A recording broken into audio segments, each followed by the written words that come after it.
Assalamualaikum warahmatullahi wabarakatuh.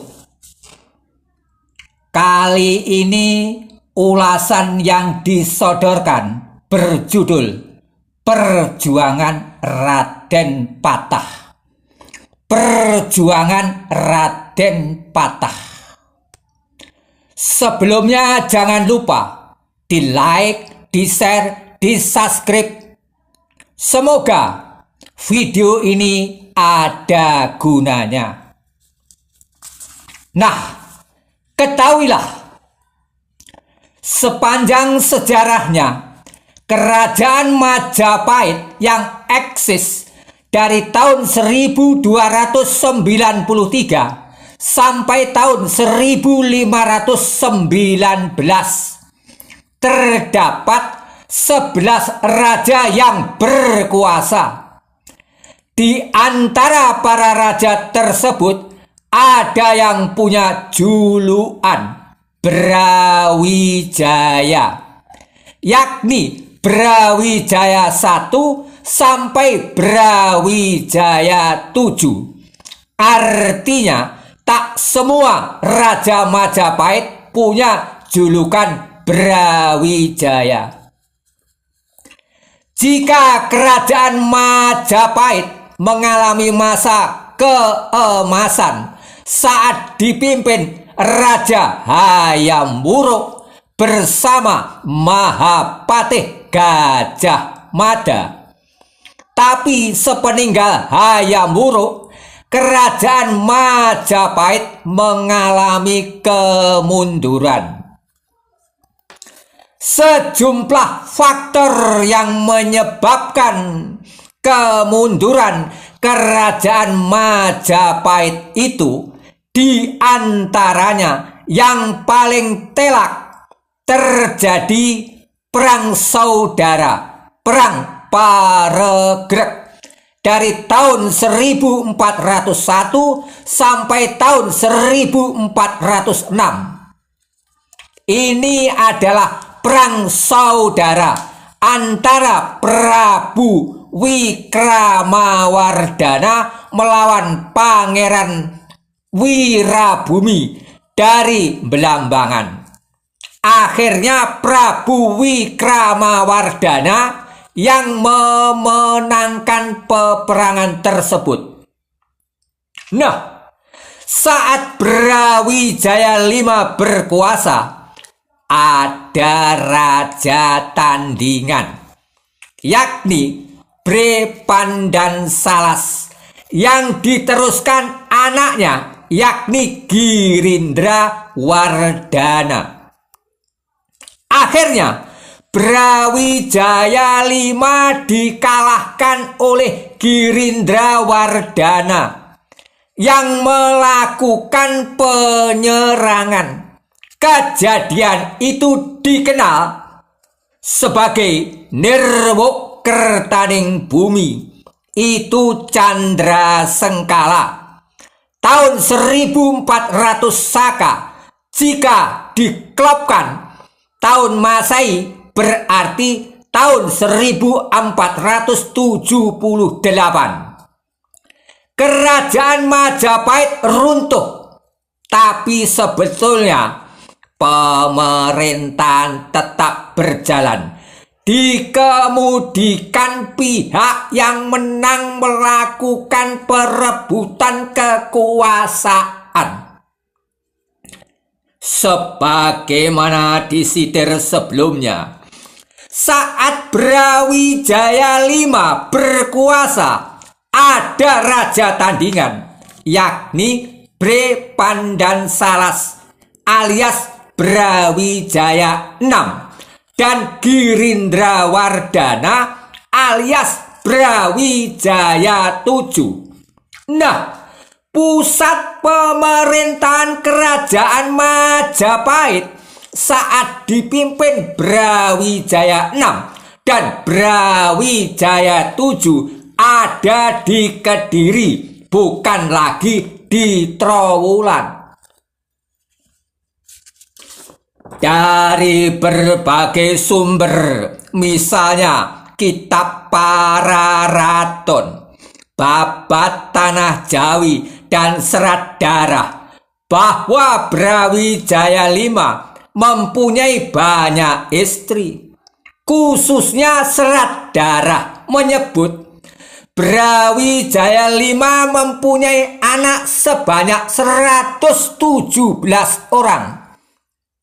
Salah seorang anaknya bernama Raden Patah. Sedikit tentang nama-nama lain Raden Patah.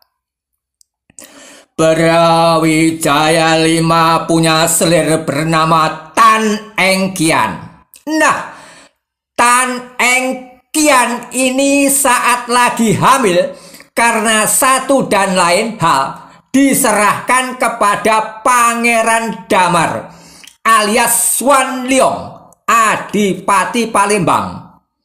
Saat bayi itu lahir oleh Tan Engkian, bayi tersebut dikasih nama Tan Eng Hua.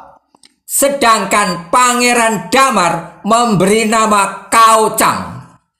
Nah, bayi itu setelah dewasa dan berpengaruh beken dengan nama Raden Patah. Sebetulnya ini kependekan dari nama Alam Akbar Al-Fatah. Nama setelah yang bersangkutan menjadi Sultan Demak. Nama Alam Akbar Al-Fatah merupakan pemberian dari Sultan Muhammad Al-Fatih, Sultan Utsmaniyah. Sedangkan Raden Patah tersebut oleh Sunan Ampel setelah dia menjadi Sultan Demak dikasih gelar Sultan Tajudil Abdul Hamid Haq Sayyidin Panotogomo Khalifatullah Tanah Jawa. Wah, bro, orang zaman bahula namanya banyak bener. Ya, masih ada nama yang lain kok. Pokoknya Raden Patah namanya seabrek bau.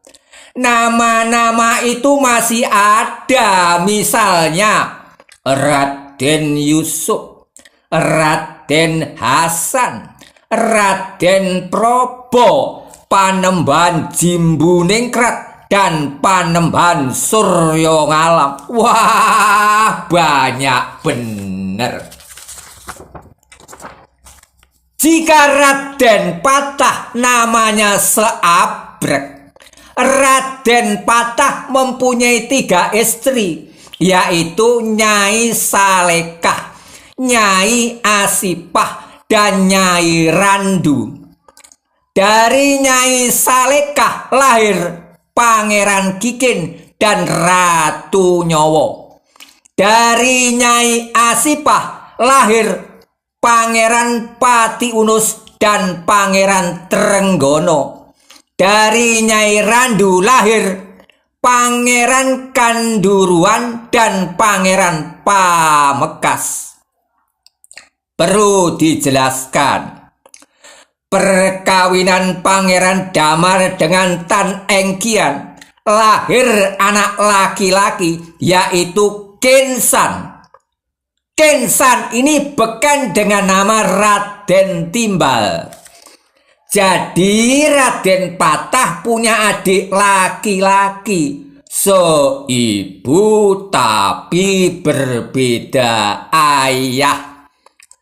Setelah memasuki usia belasan tahun, Raden Patah dan Raden Timbal diantar ibunya berlayar ke Pulau Jawa untuk belajar agama Islam kepada Sunan Ampel di Ampel Dento. Berkunjung pula ke ayahnya Brawijaya V, Raja Majapahit. Oleh Brawijaya V sebagai ayahnya Raden Patah dianugerahi tanah perdikan Gelagahwangi, yang mana selanjutnya Gelagahwangi tersebut katalah Demak. Raden Patah sebagai adipati di sana ketika terjadi kegoncangan politik di tahun 1478. Girindrawardhana menyerang pusat kerajaan Majapahit. Hal ini dijadikan kesempatan oleh Raden Patah untuk mendirikan kerajaan Demak. Raden Patah menjadi penguasa di kerajaan Demak di tahun 1478 sampai tahun 1518. Kerajaan Demak adalah kesultanan Islam pertama di Pulau Jawa. Dalam mengemban pemerintahannya, Raden Patah memperoleh dukungan dari Wali Songo alias Wali Sanga alias Wali Sembilan alias Aulia Utis'a yang mengupayakan penyebaran agama Islam khususnya di Pulau Jawa. Kita menyoroti sekilas sepak terjang dan kepemimpinan Raden Patah saat mengemban pemerintahan di kerajaan Demak. Pihak yang pro terhadap Raden Patah menyebut Raden Patah adalah pahlawan Islam legendaris. Tapi ada pihak yang menilai lain. Raden Patah adalah pengkhianat Brawijaya V, sang ayahnya. Raden Patah dianugerahi tanah perdikan Gelagahwangi dan diangkat menjadi adipati di sana melakukan perlawanan terhadap kerajaan Majapahit. Biarlah sejarah yang akan berkata sendiri, dan penulis sejarah mesti jujur. Hal ehwal yang dihadapi Raden Patah saat menjalankan tata pemerintahan di kerajaan Demak antara lain ada pemberontakan Kebo Kenongo alias Ki Ageng Pengging. Sebetulnya Kebo Kenongo itu adalah saudara Raden Patah seayah tapi lain ibu. Pemberontakan tersebut bisa dipadamkan pasukan kerajaan Demak. Lantas peristiwa Syekh Siti Jenar yang menggulirkan pemahaman mandireng pribadi.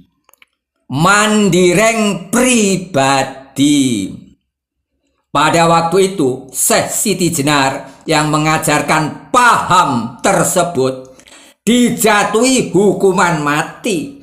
Tapi ini bukan topik pembicaraan kita. Nah, Ki Lontang Semarang maksudnya Ki Lontang dari Semarang. Ki Lontang adalah salah seorang murid Syekh Siti Jenar yang melakukan pembelaan atas kematian gurunya. Ketika Raden Patah menjadi penguasa di kerajaan Demak waktu itu, pergolakan politik terjadi. Kerajaan Malaka diduduki oleh Portugis. Kerajaan Malaka runtuh pada tahun 1511.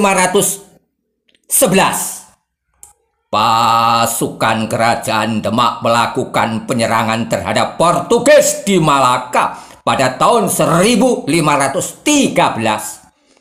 Pasukan kerajaan Demak dipimpin oleh Pangeran Pati Unus. Tapi penyerangan ini mengalami kekalahan. Pangeran Pati Unus gugur, dikenal sebagai Pangeran Sabranglor. Memang pasukan kerajaan Demak dimentahkan oleh pasukan Portugis. Nah, untuk sementara sekian dulu ya bro. Terima kasih telah menonton video ini. Semoga bisa bertemu kembali dengan topik yang berbeda. Wassalamualaikum warahmatullahi wabarakatuh.